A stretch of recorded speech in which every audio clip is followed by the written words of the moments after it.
June గడిచిపోయింది. July, మన ఆశలన్నీ జులై మీద ఉన్నాయి. జులైలో పడ్డ ప్రతి చినుకుని మీరు దాచుకోవాలి. వీలైతే 2 రోజులు ఆఫీస్కి సెలవు పెట్టేయండి. ఈ పని చేయండి. ఇది మీరేం చేస్తారు, మీ ఫ్రెండ్స్ ఎవరిని ఉంటే శ్రమదానానికి పిలవండి.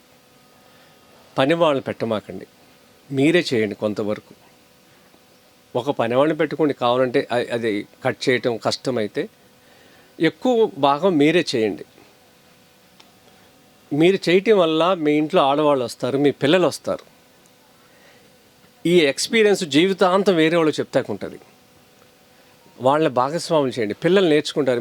మీ దగ్గర డబ్బులు ఉన్నాయి, పని వాళ్ళు పెడితే మీ పిల్లలు కానీ మీ ఆడవాళ్ళు కానీ అక్కడికి వెళ్ళరు, దాని శిష్టాన్ని చూడరు. ఒక్క పని, ఇన్నాళ్ళు తాగాం కదా నీళ్ళు, ఇన్నాళ్ళు బతికాం కదా, ఈ పని మనం చేయకపోతే ఎట్లా? నేను మీకు చెప్తున్నాను, నేను 2000 ఇంకుడు గుంటలు చేశా ఈ 20 ఏళ్లలో. 1 కాదు 2 కాదు, 2000 పైకి చేశా. చేయని చోట అంటూ లేదు, ఎక్కడైనా చేశా. కాలనీస్లో, కమ్యూనిటీ హాల్స్లో, కాలేజెస్లో, ఇలా ఇండిపెండెంట్ హౌసెస్లో చాలా చోట్ల చేశాం. మీరు కూడా దీన్ని, మీకు తెలిసిన వాళ్ళు ఎవరైనా ఉంటే వాళ్ళకి ఉపాధి కింద దీన్ని మీరు చూపించండి. బోర్లు వేసి నీళ్ళు తీసుకుంటాకి పెద్ద పెద్ద కంపెనీలు ఉన్నాయి. వర్షపు నీళ్ళు భూమిలో దాయిచాకి ఏ కంపెనీ లేదు. చూసారా భూమి ఎంత బాధపడుతుంది? ఎంతసేపు తీసుకోవటమే, ఇవ్వటానికి ఎవరు లేరు.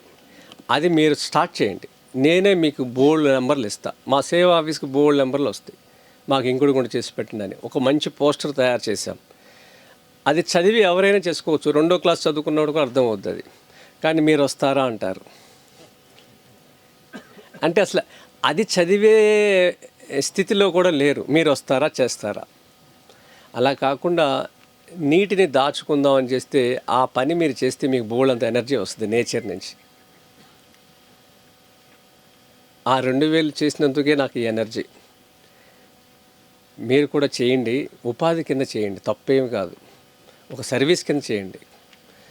వీకెండ్స్లో చేయండి. నాది మిఠాయి షాప్ అండి, నేను వ్యవసాయం, నేను ఎందుకు చేయాలి ఇంకుడు గుంటలు కదా? ఇది బాధ్యత. ఇన్నాళ్ళు మనం బతికినందుకు రుణం తీర్చుకోవాలి. ఇది మీరు చేయండి. ఇంకా ఇది చేసే ముందు ఖర్చుని ఎలా తగ్గించుకోవచ్చు, మీ ఇంటి పక్కన వాళ్ళతో మాట్లాడండి. కుడి ఎడమ ముందు వెనక ఉన్న వాళ్ళతో మాట్లాడి ఒకసారి మీటింగ్ పెట్టి చేస్తే దీని ఖర్చుని ఇంకొక 5000 తగ్గించుకోవచ్చు మీరు. ఒకేసారి లేబరు, ఒకేసారి మెటీరియల్, ముఖ్యంగా ఇవన్నీ మనం డంప్ చేసుకుంటే మీకు కాస్ట్ తగ్గుద్ది. దీని ప్రభావం 1 కిలోమీటర్ వరకు ఉంటుంది మీరు చుట్టుపక్కల వాళ్ళతో చేయిస్తే. ఇది నాకు అనుభవంతో చెప్తున్నాను. ఇది కవాడిగూడలో ఒక స్కూల్లో చేస్తే కిలోమీటర్ అవతల హ్యాండ్ బోర్లో మళ్ళీ నీళ్ళు వచ్చినాయి. అంత పెద్ద చేసాం స్కూల్లో, ఇప్పుడు ఒక 20 ఏళ్ళ క్రితం. ఆ స్కూలు చెత్త డబ్బా స్కూల్ అంటారు, కవాడిగూడలో ఉంటుంది. ఆ గవర్నమెంట్ స్కూల్లో పెద్ద చేసాం. ఇది చాలామందికి అపోహలు ఉన్నాయి.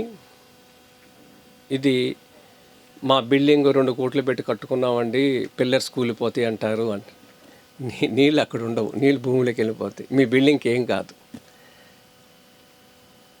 మీ బిల్డింగ్కి ఏం కాదు. మరి నేను 20 ఏళ్ళ నుంచి చేశాను, మరి ఎన్ని బిల్డింగ్లు కూలిపోవాలి? వాళ్ళందరూ నా దగ్గర రారు. భూమిలోకి నీళ్ళు ఎప్పుడు ఇలా వెళ్ళవు, నీళ్ళు ఎప్పుడు ఇలా వెళ్తాయి. తూర్పు, పడమర, ఉత్తర, దక్షిణం. ఒక చుక్క పడిందంటే లోపలికి ఇలా స్ప్రెడ్ చేస్తాయి. నీళ్ళు అక్కడ ఉండవు. మీ పిల్లర్స్కి ఏమీ ప్రమాదం కాదు. ఇది ఎక్కడ తయారు చేసుకోవాలి? మీ ఇళ్లల్లో గతంలో వేసిన డ్రై బోర్ ఉంటే, అంటే ఎండిపోయిన బోర్ ఉంటే, ఎప్పుడో వేసింది 20 ఏళ్ళ క్రితం, అది నిరుపయోగంగా ఉందంటే దాన్ని సెంటర్గా చేసుకుని మీరు హార్వెస్టింగ్ పెట్టి చేసుకోండి. అది ఇంకా బాగా వర్క్ చేస్తుంది. అది పాతకాలం ఎండిపోయిన బోర్వెల్స్, డెడ్ బోర్వెల్స్కి దాన్ని కేంద్రంగా చేసుకుని దాని చుట్టూ 4x4 చేసుకోండి, ప్లేస్ లేకపోతే 6x6 చేసుకోండి, 8x8 చేసుకోండి, ఎలా అయినా చేసుకోండి.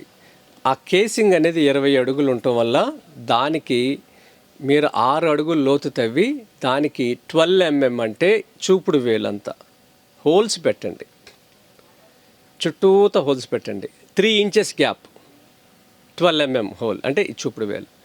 సెకండ్ లైన్ కూడా మళ్ళీ 3 inchesకి గ్యాప్, అలా 4 feet వరకు హోల్స్ పెట్టేసేయండి. మీరు తవ్వుతారు కదా, కింద నుంచి 4 feet. ఇలా పెట్టేటప్పుడు ఫస్ట్ లేయర్లో మనం ఇలా పెట్టాం కదా, సెకండ్ లేయర్లో దానికి ప్యారల్గా పెట్టద్దు, బ్రిక్ షేప్ కట్టండి, డైమండ్ షేప్ తెలుసు కదా. అంటే అప్పుడు ఈ పైపు స్ట్రెంత్ ఎక్కువ ఉంటుంది అన్నమాట. ఓల్కి సెంటర్లో కింద సెకండ్ లైన్ అట్లా చేస్తే ఏమవుద్దంటే మీకు ఈ పీవీసీ పైపు స్ట్రెంత్ ఎక్కువ ఉంటుంది. ఈ రాళ్ళు వేసేటప్పుడు పైనుంచి ఇలా పడేయమాకండి, అనీవెన్గా కింద పేర్చండి. ఇలా పడితే పీవీసీ మీద పైప్ పడింది అనుకోండి, అది ఇరిగిపోతుంది. అనీవెన్గా వేసుకుంటారా అండి. ఇలా చేసిన తర్వాత మీరు వర్షం వచ్చినప్పుడు గొడుగు పట్టుకుని అక్కడ కూర్చోండి. అసలు మీ జీవిత కాలంలో మీరు ఎంజాయ్ చేయలేంత లైఫ్ ఎంజాయ్ చేస్తారు. ఇంత 6 inches వాటరు, తెల్ల బంగారం, అలా నీళ్ళు అలా తాగుతూ ఉంటుంది భూమి. సింగిల్ డ్రాప్ పైకి కనపడదు. అది చేయనప్పుడు నీళ్ళన్నీ రోడ్డు మీదకి వచ్చేస్తాయి.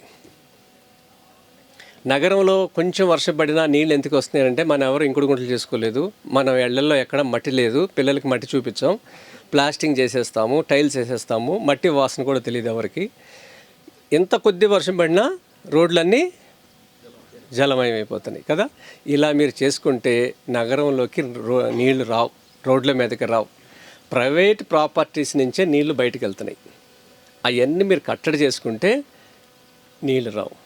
మనిషి చాలా వివేకవంతుడు. ఇన్ని జీవరాశుల్లో ముందు చూపు మనకు లేకపోతే ఎట్లా చెప్పండి. మరి ఈ పక్షులన్నీ బతకాలి, జంతువులు బతకాలి, భవిష్యత్ తరాలు బతకాలంటే మీరు నీటిని దాచుకోండి. దీనికి ఖర్చుని మీరు ఈ సంవత్సరం మీ పెళ్ళి పండగ బట్టలు, పండగ పనులు ఇవన్నీ మానేసేయండి, కొత్త బట్టలు మానేయండి. డబ్బులు లేకపోతే ఇంకుడు గుండ్ల కోసం మీరు ఆ డబ్బుని వినియోగించండి. లేకపోతే మీ ఇళ్లలో పెళ్ళిళ్ళు అవుతుంటే ఒక 2 వెరైటీస్ తగ్గించేసేయండి భోజనాల్లో. వారాంతపు ట్రిప్పులు మానేయండి, విహారయాత్రలు మానేయండి. ముందు నీళ్ళు ఉంటేనే మీరు బతుకు అంతే కదా, మనందరి బతుకు. నీరుకు విలువ ఇవ్వకపోతే ఇన్నాళ్ళు కరుణించింది భూమి, వానదేవుడు, ఇక మీదట కష్టం. అసలు ప్రకృతిలో ఉన్నామన్న విషయం చాలామంది మర్చిపోయారు. నా కారు వేసి, నా ఇల్లు వేసి, నా ఆఫీస్ వేసి నేను సేఫ్ అనుకుంటున్నారు. కానీ మీ బ్యాంకు బ్యాలెన్సులు పనికిరావు. నేచర్ బ్యాలెన్స్ తప్పితే బ్యాంకు బ్యాలెన్సులు పనికిరావు. అందుకనే ఈ ప్రాథమిక సూత్రాన్ని మనం వదిలేసాం కాబట్టి నీటిని కాపాడుకుని తర్వాత వ్యవసాయంలోకి వెళదామనేది నేను చెప్పదలుచుకున్నది. అలాగే రంగప్రసాద్ గారు, మరిన్ని అప్డేట్స్ కోసం బ్యాక్ టు రూట్స్ యూట్యూబ్ ఛానల్ని సబ్స్క్రైబ్ చేసుకోండి.